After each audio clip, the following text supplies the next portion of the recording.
Hello, everyone. It's King's Comments, and I wanted to discuss the Ukraine war in the context of the geopolitical military situation. And for anyone who hasn't been following what's happening in the Ukraine war, I don't think a lot of people in the West are aware of some of the situational events that are taking place. And for those who would like to get more of an in-depth analysis beyond what I'm saying, I would encourage people to watch Alexander Makiris himself on his broadcast, because he does an outstanding job of providing the localized information as it directly relates to the battlefront that he collects or gathers from other YouTube channels like Military Summary, for example. And he discusses geopolitical events in a way that I believe is highly insightful. And the other broadcast, the Duran, where he is with Alex Christoforou, I strongly advise people to watch their channel because they have some very, very good guests on from time to time that discuss these geopolitical events. But from a lay person's perspective, I think it's important for people to get involved, as Scott Ritter said, Scott Ritter being a renowned former U.S. Marine and a former UN arms control inspector. He knows the geopolitical context as it directly relates to Russia specifically. And I think it's important for the average person to become more aware of what's happening around them. And while I understand that the domestic issues take priority, it's important for people to understand that when it comes to the military, geopolitical, and sometimes economic issues directly related to what's happening around the world, it's going to have an impact on our own economies. So without further ado, let me just get into it real quickly. When this war started in February of 2022, it was always my position from the outset that Ukraine had no chance of winning this war. I always felt that from the very beginning. And the reason why I felt that was because of the terms of engagement going in.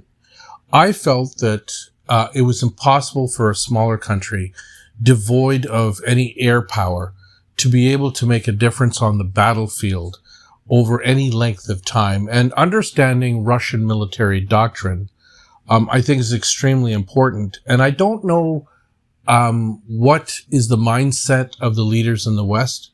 I believe that they thought that Russia was weak. All you had to do, like Hitler said back in the day, is kick the door down and the whole rotten thing will come tumbling down.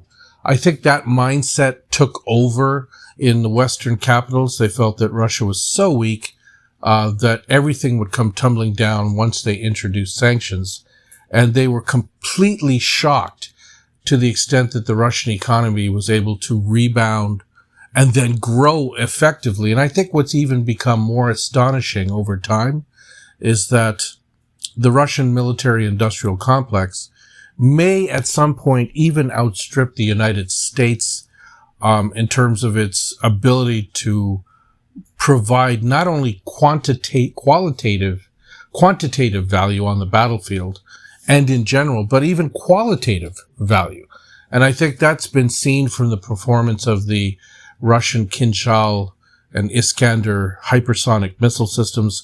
It's been seen by, Russian fighter jets, the way they've performed on the battlefield, the way that they've used drones, for example, on the battlefield in mass, the way that they've made certain changes in tank warfare as it directly relates to the new turtle tanks that you're seeing on the battlefield.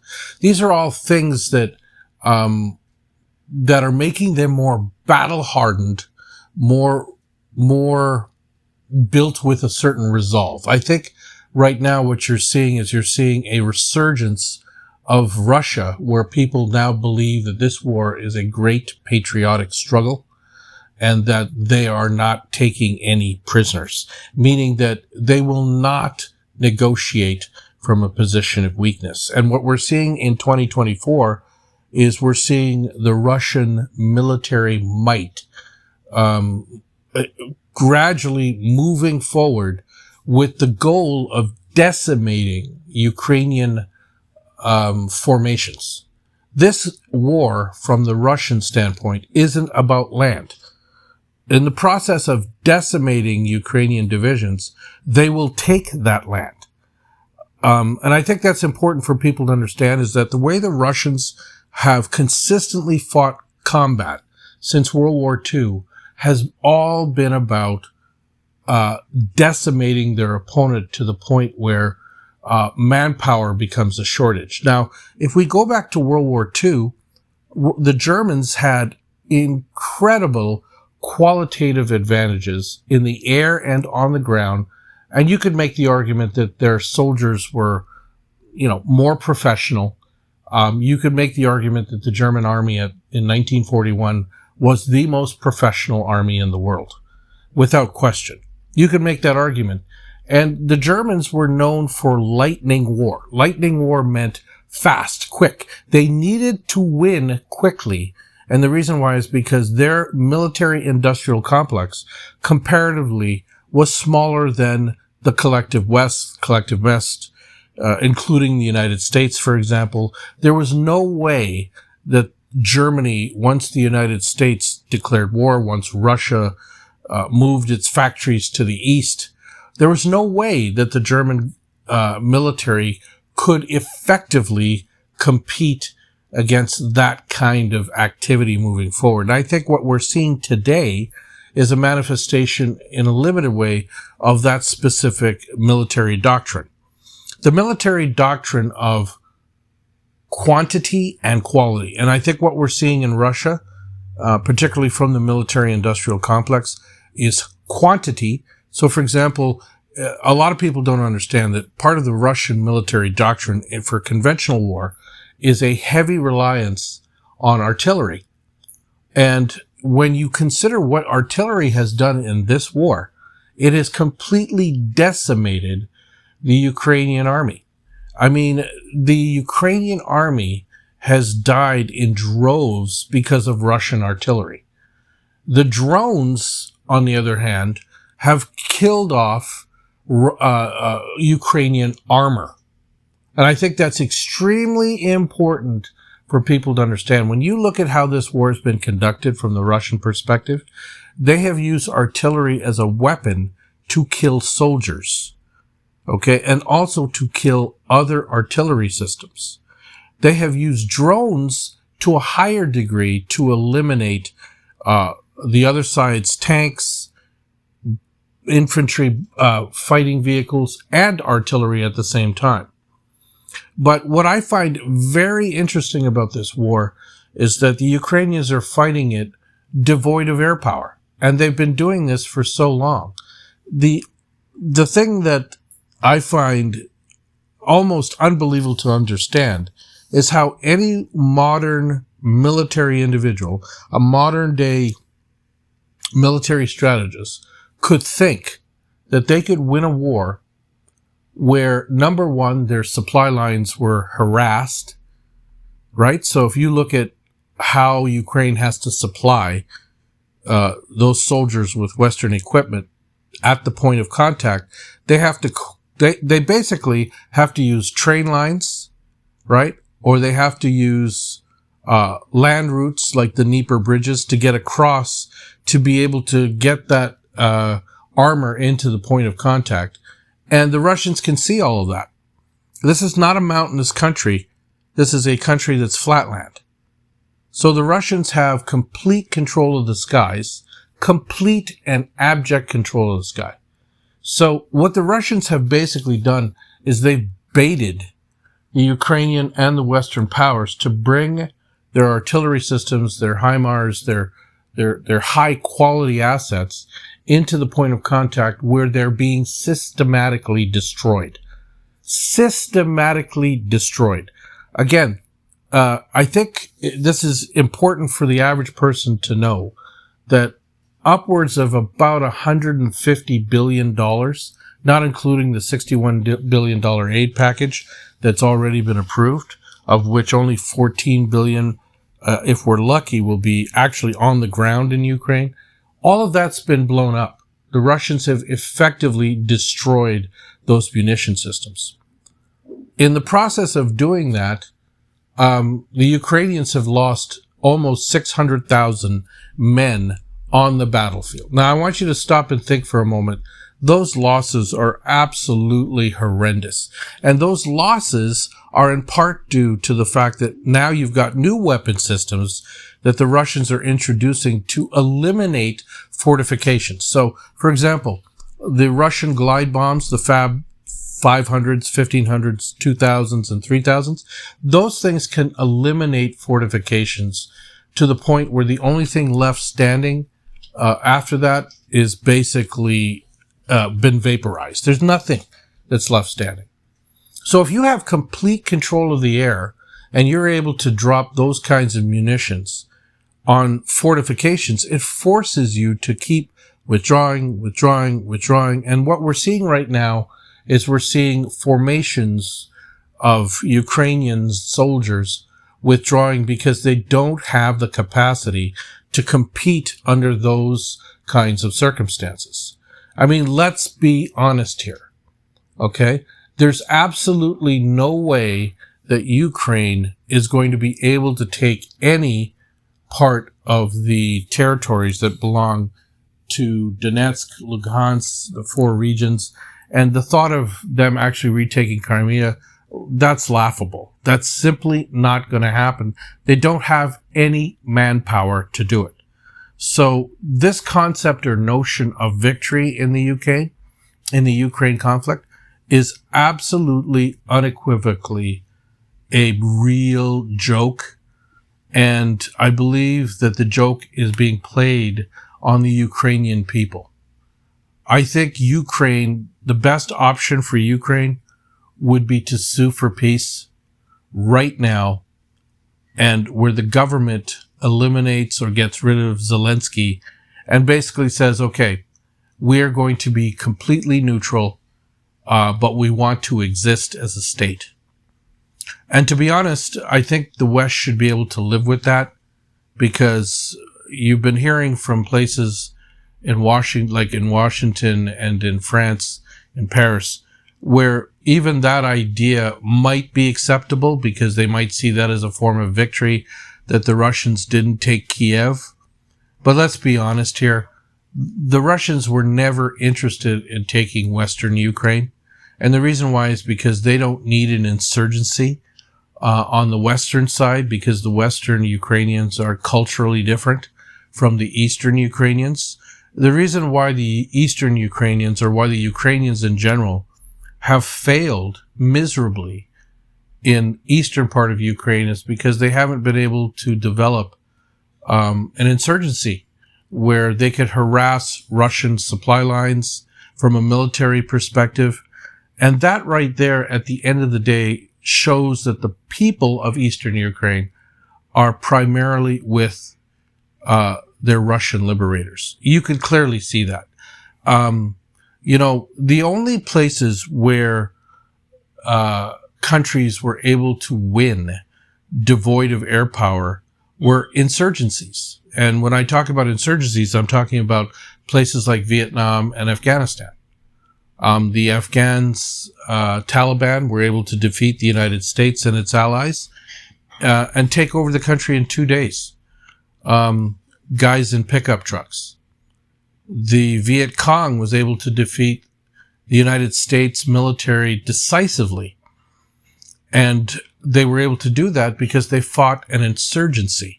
They didn't fight out in the open. They knew they would be defeated militarily if they fought army to army, but they felt that they controlled the villages, they controlled the minds of people, and they felt that they could win easily under those conditions.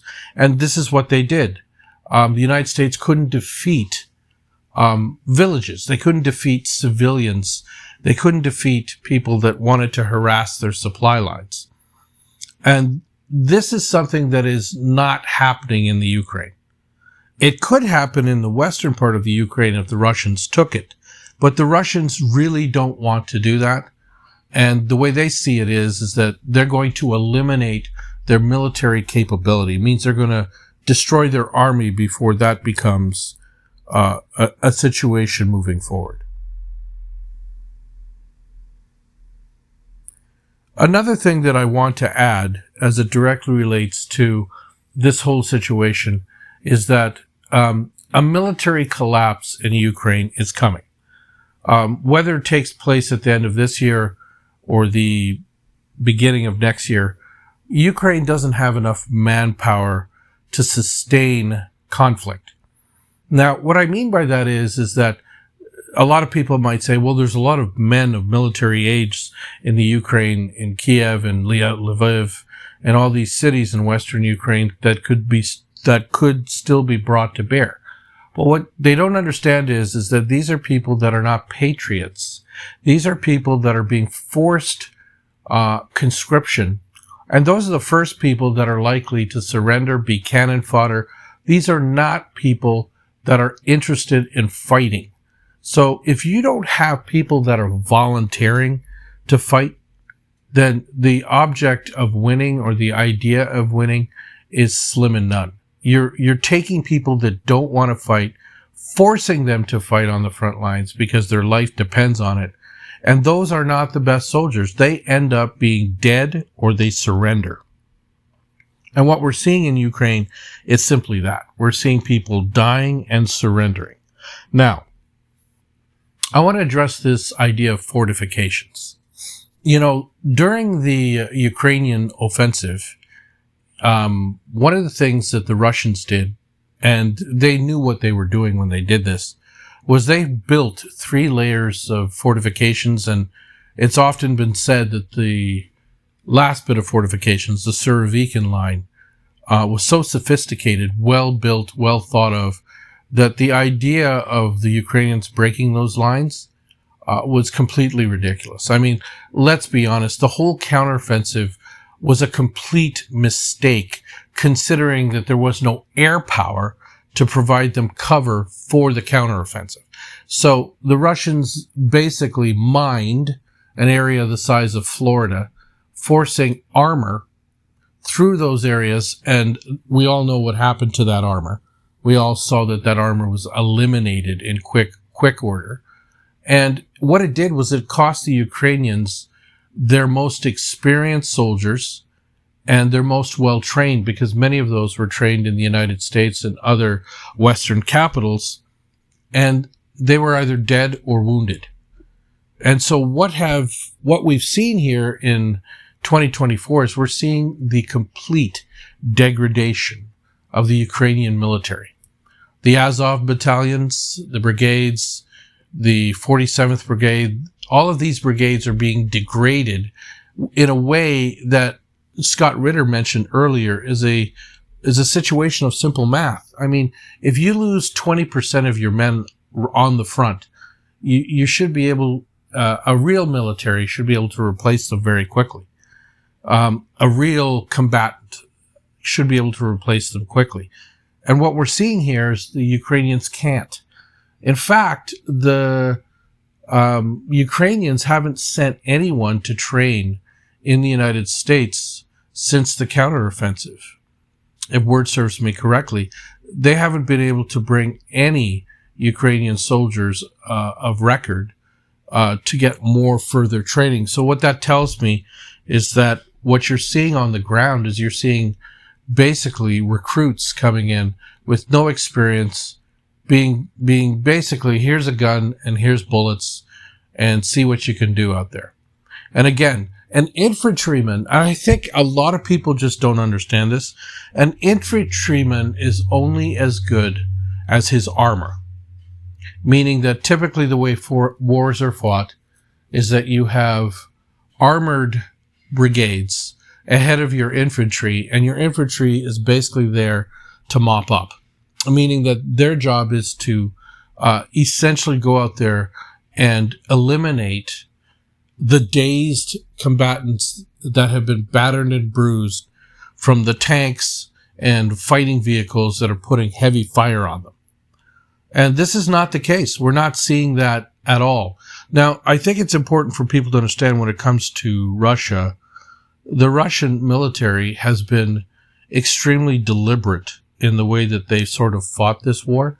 They have gotten progressively better in the way that they've handled combat. And what you're seeing in 2024 is you're seeing a Russian military that's become more professional and more understanding of their own objective within the special military operation.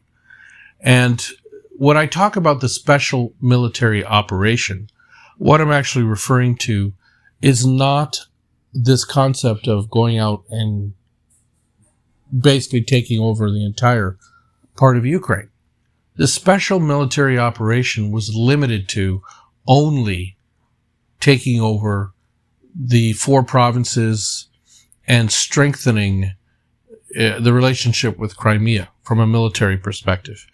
And I think that the original plan, when the Russians actually were close to Kiev, maybe some of these original commanders weren't aware of what their tasks were. But the Russians have never been fighting this war since there've been a shift in the way that they've handled their battle objectives. They were never really fighting for land first. And part of the reason why is because Russian casualties, in 2024 have dropped demonstrably. And what you're seeing on the battlefield is Ukrainian casualties at a 10-to-1 ratio. And the reason for that ratio is very simple. You cannot win combat and fight conventional battles devoid of armor, devoid of shells, artillery pieces, and devoid of professional soldiers. We saw this in World War II.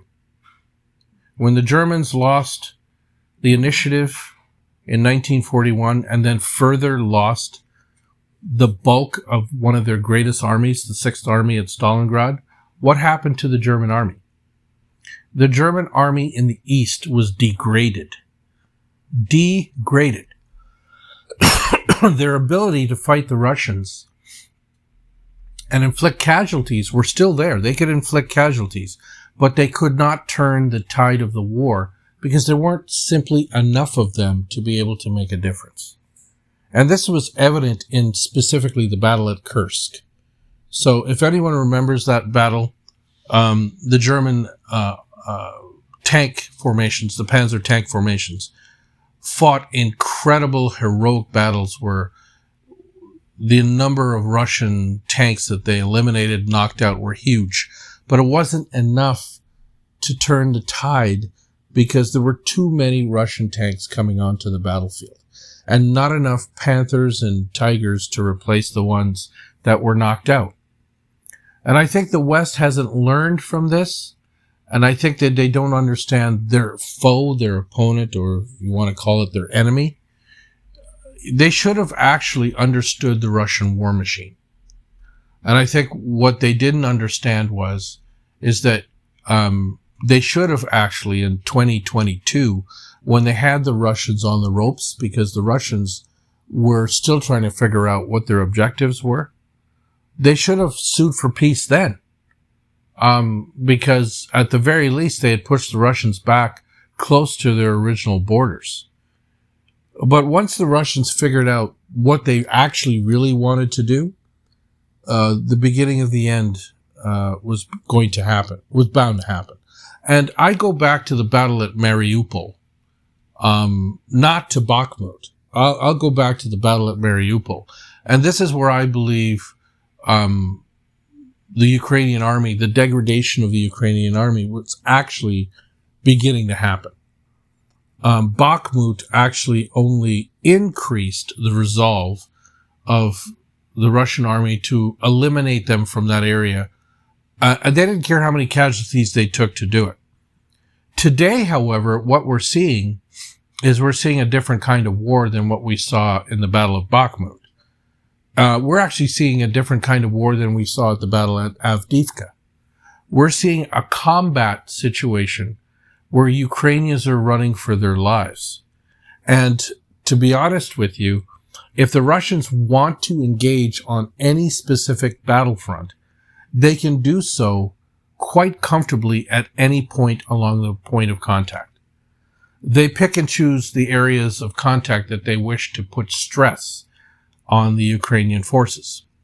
And what we're seeing in the Donetsk region is enormous stress. In the area of Zaporozhye or the Robotino region, enormous stress. And they're forcing the Ukrainians back. And I think what the Ukrainians are finding out, excuse me, is they're finding out that they should have built fortifications and minefields in enormous supply, which would have slowed up the Russian advance, which hasn't. They didn't build any of those things. And part of the reason why they didn't was because I have to believe that their general staff, who is getting orders from Western capitals, are completely deficient when it comes to real-world military thinking. You know, during World War II, the British really had subpar generals until Bernard Montgomery came along. They didn't have quality generals. It took a while to create this kind of quality that they had. They went through a lot of bad people who were basically political hacks or people that were appointed. And what we're seeing in the Western capital is we're seeing basically a replay of this. We're seeing a lot of the military peoples parroting lines that are completely false. I mean, can you imagine? I want people to imagine this. Can you imagine a war being fought where a nuclear power with more nuclear weapons than the United States, Russia, with a professional army, Russia, and with an air force, Russia, is able to dominate the battlefield, and where its opponent, Ukraine, is able to win against Russia? Does anyone see that capacity or capability? It's not possible. It's not plausible. It's not probable. And the idea that this would somehow weaken Russia, well, I mean, obviously, anyone who understands Russia and understands Russian history should know by now that war, at the end of the day, only makes Russia stronger, at least in its most recent history.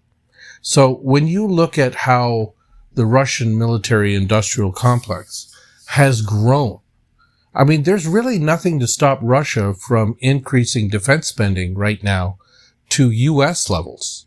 I mean, pre-war, I want people to stop and think that pre-war, the Russian defense industry was spending about $86 billion a year, which is 1/10 of what the United States spends on its military defense budget. I have to assume now that they're playing huge catch-up, because if you're developing or building what amounts to 100 tanks a month in one specific plant, right? And meanwhile, you've got countries in the West that can barely produce 10. My goodness. There's no chance, no hope. And I think the ripple effect of this is the arms aftermarket. Because when you look at countries around the world, they're seeing this. They're seeing the degradation of Western weapons. And they've decided, a lot of countries have made a decision that, you know what, maybe it's better for us to use Russian arms, buy Russian arms. They're cheaper and they're more effective.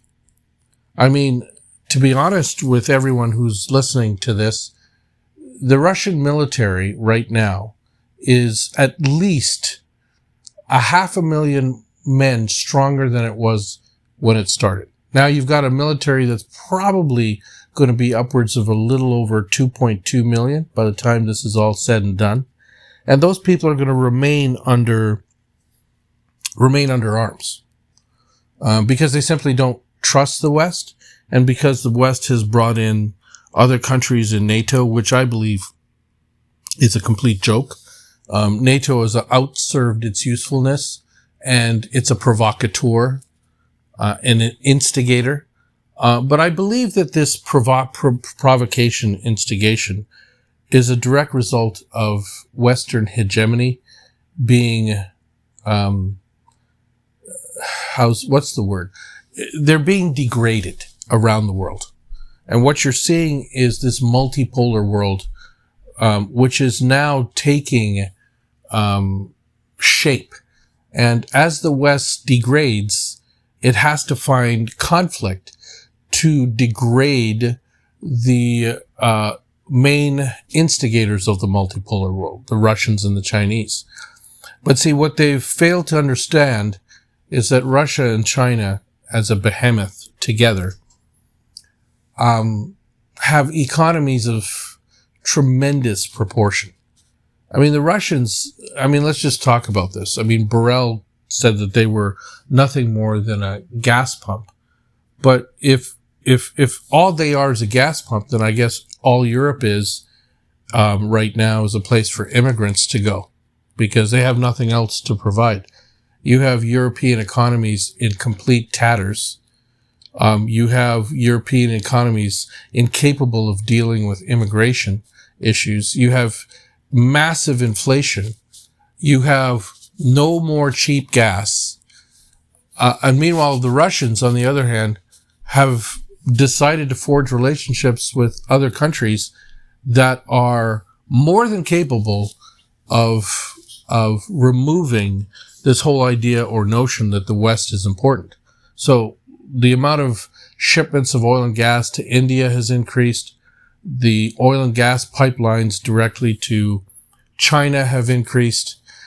It's just amazing what's happened in Africa with the French being kicked out of the Sahel region and being replaced by Russian and Chinese interests. We are witnessing, everyone, a change in the New World Order. And what we're actually seeing right now is we're seeing a Russian-Chinese global order. And you're going to start to see that even more as the Israel-Palestine conflict continues, because the hypocrisy of Washington has become enormous to the extent that they try to introduce themselves as a neutral broker in the situation, and that's completely failed.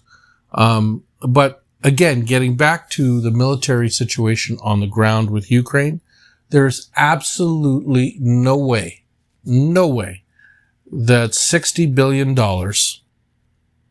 or $200 billion or $300 billion or $1 trillion of aid will make up for the lack of boots on the ground. So unless the West can resurrect the dead,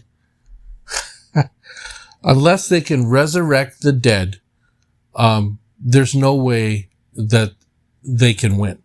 No way that Ukraine wins. Ukraine's already lost. They've lost a generation. There's absolutely no way. So this concept of Ukraine joining NATO, kiss that goodbye. There's absolutely no way. And from the Russian perspective, if the Russians don't care if Ukraine wants to join the European Union, it's just another basket case that'll end up joining the European Union. And you know what's going to end up happening? My guess is they'll probably end up joining China's Belt and Road Initiative, because it's the only money that comes without immediate strings attached that they could actually take right now. And that's an opportunity for China. But we're seeing a fragmentation of the West, and we're seeing a degradation of leadership. There are no more Churchills. There are no more Bernard Montgomerys. There are no more great generals that understand that this line of reasoning is complete ludicrous. I just want to make this point before I close out.